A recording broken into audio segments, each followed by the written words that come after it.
Well, I couldn't be more pleased with our basketball team. Our guys have been amazing. We've still got a lot to do, a lot to prove. This race is far from over with. But you separate yourself from a very good UNLV team by 2 games.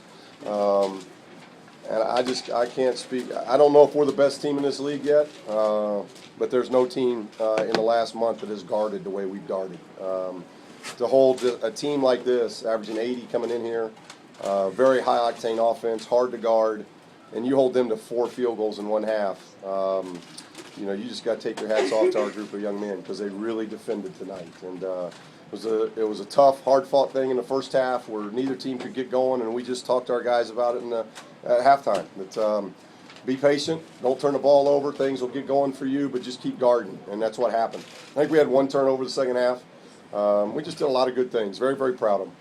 Coach, when we talked to you earlier in the week, you thought Drew was getting enough touches. It was a matter of what he did with Not enough. Yeah, not enough, obviously. But, Drew's player of the week, it's hands down player of the week in our league this week. What he did, 17-17 at San Diego State, and then you come back and put on a performance that, hadn't been seen in this place in a long, long time, if ever. 27-20 against not just a team, but against the top 15 team in the country, and you get 27-20. It's pretty special. And our guys saw that, and our guys kept going to him, and I think that was a big positive. Steve, it seemed like they couldn't get help on Drew without leaving somebody wide open. Was spreading the floor pretty. Well, and that's we went to a lot of ball screening in the first half, and a credit to them, they really guarded our pick and roll offense. And I think if anything, we wanted to spread the floor a little bit, and we wanted to get the ball inside. We still thought we could do some things inside. They doubled us in game 1. They weren't doubling us now, so we felt like we could go one-on-one in the post. And then, hoping that Drew would get going, and if he got going, then the doubles would come and we'd get open shots. And that's really what happened. It opened up our offense when we were able to get the ball inside. Steve, Tony really snapped back. What was your dialogue with him over the last? It was just trying to encourage him. He's a fierce competitor. He's young. He's a sophomore. On a very good basketball team that he had a couple tough games, and you got to be able to deal with that. So the coaches have just tried to tell him that how much we believe in him. Don't worry about it. You've had maybe 0-0. I can't remember. He might have had 0-0, and we've won both games. So he can do other things because I think in those 2 games he guarded really well, and then he got going tonight. He made a couple shots. He dunked the ball. He took the ball to the basket hard. I thought he had a really special game as well. Steve, the atmosphere out there when they took the floor, was that part of what maybe was a little tough to get going early, that they were so... It might have been because, our guys, they're used to the pit, but, there's a different edge to it tonight just because of, or this afternoon rather, just because of the magnitude of it. You're playing for first place. You're playing to beat 2 ranked teams in the same week. You're playing to keep your streak alive, to avenge a loss you had earlier about 3.5 weeks ago. So, yeah, I think we were a little jacked up. I think they were a little jacked up too, so it made for some intense basketball, but not a lot of scoring. But, our guys adjusted to it, but I can't thank our fans enough. It's just I was telling the CBS guys, and they were agreeing. It's second to none. I don't know of an atmosphere better anywhere in the country, and our fans just do a tremendous job. And they really helped us coming out of half in a game where, and I've always said this, our fans sense that. In a game where it was really tough on both teams, I think they really helped us get going in the second half. Coach, on the baseline dunk by Tony, you had a big smile on your face impulsively. Well, you're just happy. You're just happy for him because he works hard. He stays after and shoots. He sometimes guys want to do so well that they put so much pressure on themselves that they can't perform. And I know what he's been going through over the last week, and to see him out there and have some fun, it brings a smile to your face as a coach because you know how bad he wants it. Coach, can you talk a little bit about the national television exposure and the performance that you guys put on in front of obviously a huge audience? Well, and our fans were great because I saw a We Are New Mexico banner being hailed. So, I hope that's what got the message was sent, that, we are New Mexico. We're proud of that. We're proud of this program and obviously this community, this state, our institution.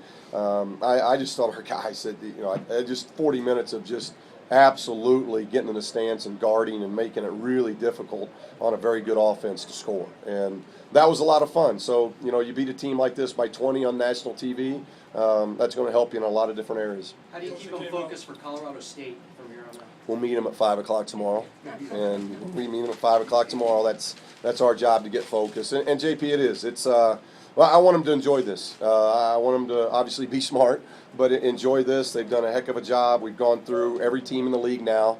I think our win margin has been like 20, 30 points in that 7-game stretch. Nobody's been within 10 points in a 7-game stretch. That's unbelievable. In a league this competitive to do that, we've won, and we've won convincingly. So I want them to enjoy this. But they know 5 o'clock tomorrow we got to get back to work because it's a very demanding road trip. We're going not knowing what's going to happen today. Colorado State and TCU are undefeated at home in league play, so this is a very difficult, maybe as tough a road stretch as we've had all year in the next week. So got to get some rest, but we'll travel in there Monday and give it our best shot on Tuesday. Is there any doubt that you're a top 25 team? No, our fans started chanting overrated, and maybe that was the only mistake of the night because I don't think UNLV's overrated. I think we're underrated, but maybe it takes games like this to get that kind of attention. Our guys have had to do an awful lot of work to get to this point, and they're definitely. I haven't said it all year. And I want that chip to stay on their shoulder. But as I look around the country, it's hard to find 25 teams doing any more than what we're doing right now, and that's a tribute to our players. They have really done a lot of good things. Coach, down 1 at halftime. What did you exactly talk about in the locker room? Because you guys came out, you had that 16-1 run at one point. Yeah, and it took a while. I think the first 3 or 4 minutes of the second half, it was almost mirrored the first half. Neither team could score, missing shots. We really challenged our guys from a standpoint of toughness of, tough's not tough enough. We got to take it to another level. This is a ranked team. This is a very good team. And now it's at 20 minutes of trying to really go at it and see who can separate themselves. And we talked about the run we had at San Diego State. We had a really good run in the second half, I think 13-0 at San Diego State. So we talked about that. We're one run away, and we had a really good run there in the second half. Seems like Drew's mid-range game has improved the last 2 games. Yeah, it has. Yeah, he's worked hard on it. He worked hard on it all summer. It's taking him a while maybe to get that flow going, but he's knocking that 15-foot jump shot down with a lot of consistency. And then that opens up everything else. I thought his post moves were outstanding tonight. And the guys did a good job of feeding him and getting him the ball. And he didn't make very many soft moves. He went really to the basket hard and got fouled, did a lot of good things. Coach, you guys look physically strong. How well conditioned are your Lobos right now? Well, pretty good, I think. They're getting a pretty good grade from their coach, that's for sure.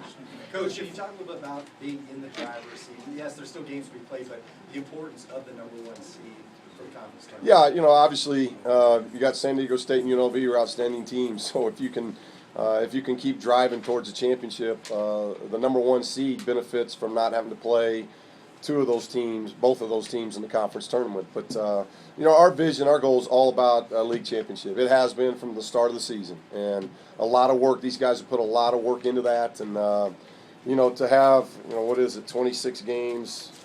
Frank gets this right.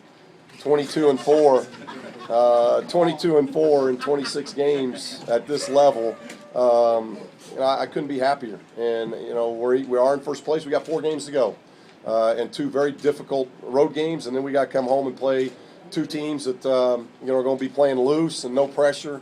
So it's going to be a 4-game stretch. It's going to be very difficult, but we are playing really well, really focused, concentrating, and we just got to hope that continues. If we don't talk successful in keeping them, if we don't a lot. Talk about that. Well, our pick and roll defense has improved drastically.